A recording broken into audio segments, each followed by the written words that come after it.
Hi, I'm Mark Mooney. I'm the VP of Customer for Tag.bio, and I'm going to take you through a talk that I presented at the Precision Medicine World Conference in January of this year, 2023. The talk's divided into three sections, the first being the experience of using a data mesh and the concepts behind data mesh. The second being a demo of implemented software, a set of data products in a data mesh, which we can go in and play with. And the third being a report on how customers have been using the data mesh, the Tag.bio data mesh, to change their data experience. If we're thinking about data experience, then the easiest way to kind of introduce this is this idea of an ideal world. A world where I could read a paper but analyze its data as well. A world where I could take data from large landscapes, large published landscapes, and put that with my proprietary data.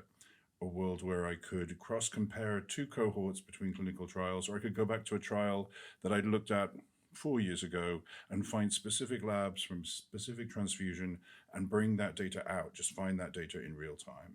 If I'm a developer, then I would want to easily take my applications, clone them, use them, transmit them to other people. I'd want to follow some standard software development principles that give me a way of versioning everything I do, both the data and the code. And when we think about this and translate it into a kind of example sentence, you have something like this. I could reproducibly analyze across integrated data in real time and share trustworthy results. And so what we're doing here is really pulling out separate points from this kind of data experience. So if it's a person, me or someone else, there's a sense of autonomy which changes your data experience. It also reduces the cost of asking a question, and that's very important. Reproducibility is fundamental. If it's not reproducible, you shouldn't be doing it. It's not valid. And when you take integrated data, you can ask really interesting, effective questions. And you can imagine this as when you add in the cost of claims in healthcare, you can see how money can be saved by changing processes. Or you can look at omics in combination with endpoints in clinical trials and see how those two things relate to an effective treatment for a patient. When I think about real time, it's not just about things happening quickly. It's about being able to ask a series of questions and answers and remember your question when you get your answer and then shape your subsequent question and go forward in an investigation. Sharing is fundamental, and to share and collaborate effectively or efficiently, you have to be able to understand how the data is managed and organized. And when you share, you should share transparent, traceable results, because really this saves time, and that, of course, translates into a saving in money. The data experience that Tag.bio is producing is centered around this idea of a novel architecture called data mesh. And I'm going to just go through some basic principles of data products and data mesh. There's a whole literature about this, but we'll just outline them here to help you understand how these concepts relate to data experience. The most important concept for me is the idea that when you take that harmonized multimodal data set that you're looking at, you think about it as a product. You think about, why did you make it? How will people consume it? How will they transfer it or collaborate on it? It's domain driven. So people are taking these data sets and using them for a purpose, normally focused on particular domains. And you want them to be able to do this autonomously, self-service as much as possible. And you want that self-service and that infrastructure to fit into standard governance, the governance that you have in your ecosystem, because without data governance, you can't really collaborate effectively. When you think about data products and putting them together into a data mesh, you're really thinking about a basic module, which is your data product, and then being able to clone that and connect it to make the scalable data mesh. And when we think about how we deploy this, we're thinking about bringing the analysis to the data. It's much easier to bring analysis to data than it is to move all of your data into one central location. And sometimes that's impossible. And that distributed architecture suits itself very effectively to the cloud. And the cloud is an integral part of our deployment of data products within Tag.bio. So let's look briefly at a kind of summary history of how data architectures have changed over time and what their intent has been. When you start out originally with data warehouses, it's the idea of bringing all of it together, putting it under one schema to bind them all, and having this kind of perfect system for putting all of your data in one organization. You can transfer that into a data lake, where you have a big, complex data ecosystem. It's still centralized, and it has this ability to kind of absorb many more data types. And I think the thing that we're pointing out here is not that these initial long-term storage solutions go away, but that you can enhance them if you add a data mesh on top of them. So you have underneath a data lake, a lake house, a catalog, whatever you want to call it in terms of your data organization. But on top of that, you're focusing and pulling it into data products that are usable by your end user.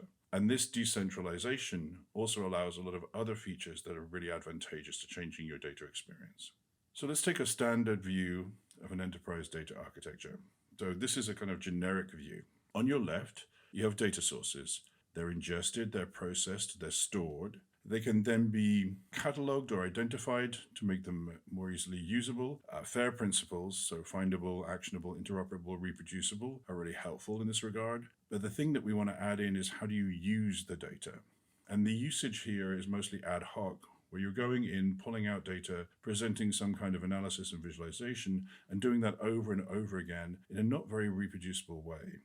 This architecture is also kind of idealized or mythic, because I think one of the things it really misses is this, the fact that on the left, you have intent.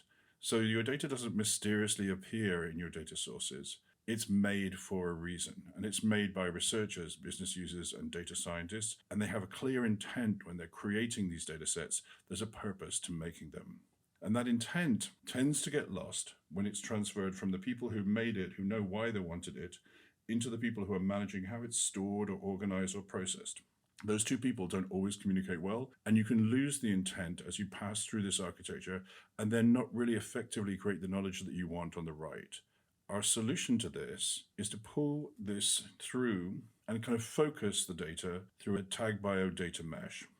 So what you have in the middle is a way of taking your data and focusing it into data products, which then allows you to go from intent to knowledge much more easily and do your analysis in a very reproducible way. And the reason that that's happening is because you're pulling this into these data products which hold the data in a version form in the center of them, and they can then be reproducibly used by applications that are present within the data product.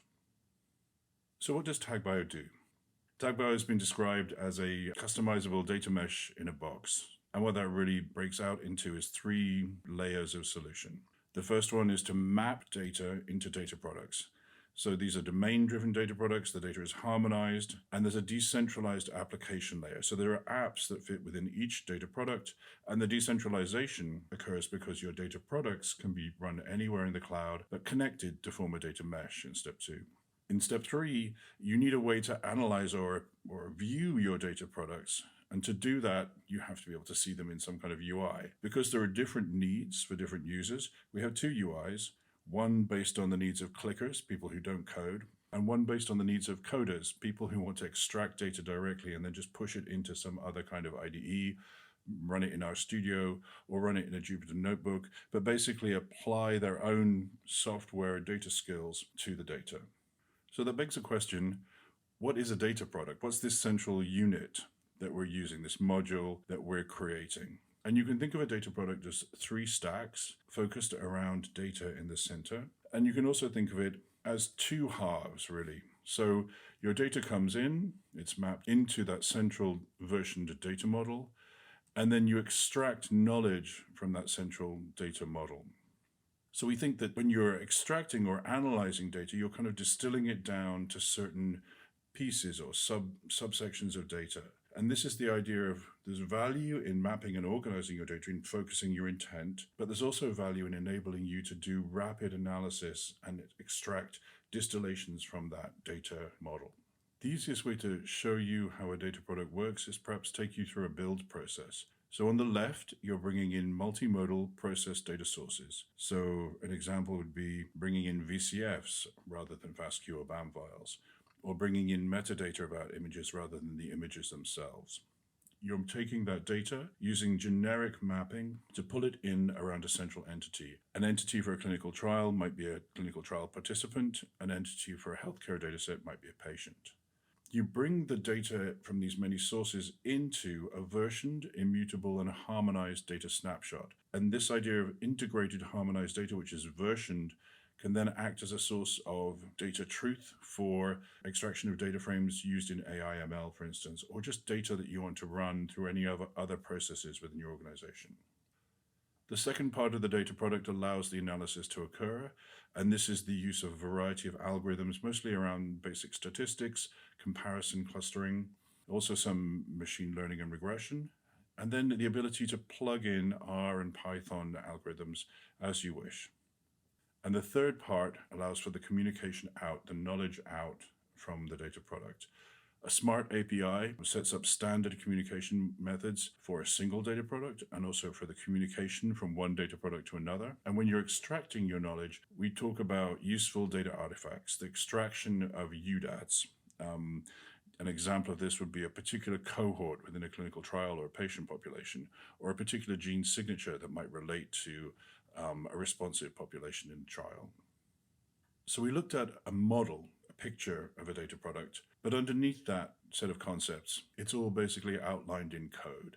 And you can see this here in a code repository where the components of the data product are all presented in this repository. You can see data, you can see the configuration for mapping in that data, protocols, which are the code that underlies your applications that allow you to analyze that data. This all follows standard software development principles and allows you to work to keep a data product current, to create new versions, and to clone it if you need to take this kind of data product and then adapt it for another purpose. So the basic module that we just described, the data product, is powerful in its own right, but it becomes even more effective when you combine it with other data products and connect them into a data mesh. And here you can see that you've got a set of Docker containers basically orchestrated through Kubernetes cluster. And the principle is very similar to the idea of how a web browser works with any web server and presents a web page. And you can see on the right, you have a client so that you can view all of these different data products in the same place and generate an experience of being able to look at different data from different products as a chain of investigations. The data experience is best shown by just showing you something that's working live. So we're going to go to Tag.bio/try and register ourselves for this site, and then I'll go in and show you a demonstration of what Try Tag.bio really looks like. So having registered for Try Tag.bio and then verified your account, you'll eventually come through to a sign-in pop-up window where you simply sign in and access the platform. When you access the platform, you come into your home screen, and this is a screen that shows you some navigation on the left-hand side, a way to start a new analysis, and then the recent history of things that you've just been doing. We're going to start off here in this relatively short demo and show you one data product, talk about the principles of real-time analysis, and a little bit about how the mesh works. And then we're going to talk as well about the developer side, the coder side, which is represented by the Jupyter Lab and the notebooks that are associated with the data mesh platform. Let's start off in the Clicker UI and then come back to the coder side. The easiest way to show data products and show how they work is to open one, and you do that by starting a new analysis. This takes you through to the screen where you can select a data product, and in this public site you can see various examples of the kinds of data product you can make. They're focused around healthcare and life sciences, but you can make almost any kind of data product that you might want to use. In the top you can see a phase 3 clinical trial, which we're going to use for our demonstration today, but there's also all the studies from clinicaltrials.gov, some oncology landscapes, healthcare examples, and then data products which are defined as services. And this means that these are products which help decorate information into queries from other data products. They kind of communicate within the mesh and provide a service. You can look at gene annotation, variant annotation, what do variants do. You can understand how all the data products are being used within the data platform. You can also just find a movie based on Netflix ratings.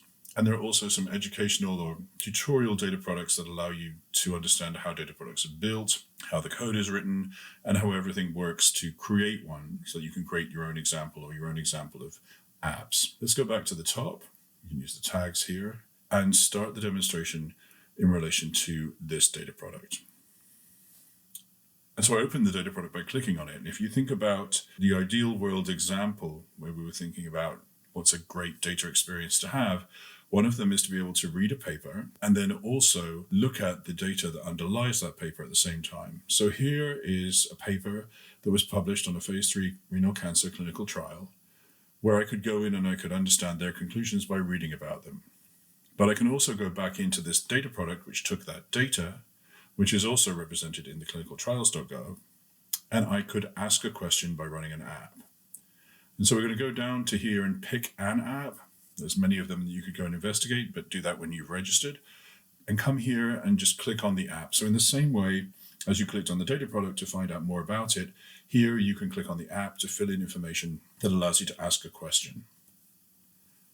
So what we're going to do here is I'll show you first of all how to build a cohort. So building a cohort is a common experience for most apps that work with data products.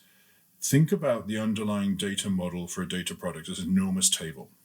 And each of the rows for the table are rows that relate to an entity. And in this case, in this clinical trial, these are patients or participants that have taken part in this clinical trial. And here I'm running an app that uses gene expression to cluster patients. And so I have a default pick for showing that they have gene expression. If I took that away, then you would see more subjects. But clustering people who don't have gene expression makes no sense. So we use the default to make sure that that happens. I could also go down here. I default picked both of the treatment arms, but I could unselect that. I can come here and look at survival. The endpoints here in this trial are survival, so progression-free survival, looking at stable disease or progressive disease. And then I could pick out lengths of time. So I could make a responder or non-responder populations using these criteria. And we come all the way down to molecular information here, looking at gene mutation, where I could pick a particular gene mutation that might relate to a subset of those patients, or I could pick HLA subtypes. And you can see that as I make my selections, the cohort is further and further filtered and sliced, defined. So this is now sliced that huge table down into a 22-row table, which was extremely wide because it contains a huge amount of other information relating to those patients. But let's think about how we want to do this. And I'll use a defined cohort that I've already made, which is patients with gene expression, the thing we talked about at the beginning. And for the purposes of this, I'm going to cluster everyone, and I'm going to use all of the default parameters. I'm going to let them stay as they are and just run the protocol. So what happens here in real time is that I have now created an analysis event. I have gone from a question to an answer. And in doing so, I've created an image, which you can see in the screen, which is the results of my analysis, the clustering. And this cluster in the middle of that diagram is of interest to me. Okay, so let's go and analyze that cluster in real time. I can characterize the selection using the buttons on the right-hand side of the screen. And when I do, I see that there is an increase in this pathway in that subpopulation within that clinical trial. And that's interesting because this pathway is epithelial to mesenchymal transition. And so there's some change in the regulation of epithelial to mesenchymal cell identity. And that can be indicative of metastasis. So that in itself is interesting. But let's take this and ask another question using a different app here. So I can look at differential gene expression for that cohort as well. And I can do that, simply run that in real time. And now I have a list of genes that are over or underrepresented within that cluster. If I pick the top 20 of these genes, and I can pick any number I want, I press OK. I've now selected those genes, and now they're a gene list that I can send to another data product. So the services data products that we looked at in the beginning, one of them was gene. If I take the set of gene names to that services data product and run it, it takes those genes and matches them to pathways that it has within itself, and then sends me back a list of things that match, organized by the probability of them matching. And here you can see that the top pathway of all of the different pathways that I could find is this one, a surfactant metabolism pathway. And that's interesting because this is a study on renal cancer, and these are supposed to be samples taken from renal cancer patients. And what we have when we look at that cluster then is something that relates to metastasis and looks a lot like lung. So if I save that cohort, I'm interested because I think, is it metastatic and is it in lung? And now I have a query, a useful data artifact made in real time based on a process of investigation that I can now save. And having saved it, I can share it. And I share it by going to my history. And I have some notes here.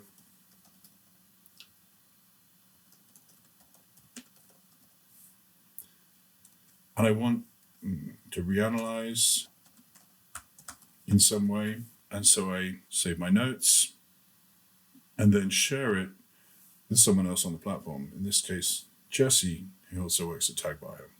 And I'll ask him to analyze this and share it with him. In the ideal data experience, we talked about how you can efficiently and effectively share something. So let's think about how this is efficient and effective. Okay, so I've shared this with Jesse, and now it appears within his shared analyses at the top. But more interestingly, within this data product, when Jesse goes to this data product and looks at any app here and looks at the saved cohorts, the cohort we just saved will be present for him to use straight away and analyze in any other app. He can also take that cohort and extract it into the developer environment. So we've discussed here the idea that you can do real-time analysis on data that underlies a paper, and you can collaborate with a partner on the platform as long as they have permissions to see the data product, and you can create this useful data artifact that they can then use efficiently within their own analysis. So let's go from the clicker side to the coder side and just understand a bit more about how you would view the data products if you were a coder. We do that by pressing this arrow to go to the developer studio. And when you get there, it looks something like this. So basically it's a Jupyter lab where you can run either R or Python notebooks, or you could open up a terminal and then investigate using the cluster underneath this. You need to set up your permissions so that you can access the data products appropriately. And this takes the API key that corresponds to your data product access and allows you access through the developer studio. There's documentation here about how do you get started and use the developer studio. And when you understand what you can basically go in and access these as though they are sources of data, fully integrated, versioned, auditable sources of data that underlie each data product. So you use the Tag.bio library to access the data products. You can access all of the data products on your platform. You can see a list of them here. You can connect to one in particular. In this case, it's a TCGA data product. And look at the collections within that data product, and here you can see them listed out. Using gene names, you could capture expression information about particular genes in relation to particular cancer subtypes. This is R code. And then you can run that to get a gene signature analysis across the different cancer types in TCGA. And you can see that here as a diagram. You could take some of those component gene levels and create a heat map and, again, create a visualization within the notebook. So doing everything that you can see on the clicker side, but now running it just from R code here in the notebook. You can also take data, and you can see data table here, and move it into any IDE that you want. People frequently use RStudio to do their analyses. And you can use that data and run it through RStudio in exactly the way that you would normally. You could also use the data to run machine learning. And here there's a simple example using the FC Iris training product. So in this quick demo, we've gone from the coder side and the clicker side. We've looked at how you access data products. You can really see there's a range of potential data products with many apps linked to each data product that you could use. So please register, come in, and see what the data experience looks like for you. So having seen a demonstration of the data experience at try.tag.bio, let's go and look at how you can take that same data mesh platform and apply it to customers and evolve it to meet the needs of their use cases. We're going to talk about 4 representative situations, one for pharma, one for disease organizations, so Parkinson's Foundation, one for biotech, and one for hospitals. In each case, the same basic platform is applied. Some of the public data products are present, but you also have proprietary data products that are built within their secure cloud and made available for them to use. In the first example, where we're working with large pharma, we've been looking at how do we pull together all of the data for a clinical trial into a single data product. And you can see that represented in the demo, but in large pharma, there are even greater amounts of data that have been created for the clinical trial. And we've been pulling those together into full exploratory data sets that can then be accessed instantly by translational oncology researchers or other kinds of researchers or data scientists. So when we pull the data together into a clinical trial, it allows any of the cohort building or the querying that you saw through apps to occur. It also allows the data to be accessed and used. We can take multiple trials, put them together into the same data product in cross-trial analysis, or we can cross-compare trials in different data products. So that kind of meta-analysis is facilitated here as well. The large integrated data set that underlies a product can be used for ML and AI, and all of these discoveries or processes that we've been performing with different pharma have led to the idea of a kind of standard clinical data product. This looks somewhat like this. This is a model where you have apps that recreate your endpoints in your clinical trial. You have apps that summarize the data. You have sets of apps that relate to omics in relation to endpoints. You have apps that allow you to make non-responder or responder cohorts, and you have apps that allow you to download data or create QC-ready reports that can be pushed into other parts of the organization.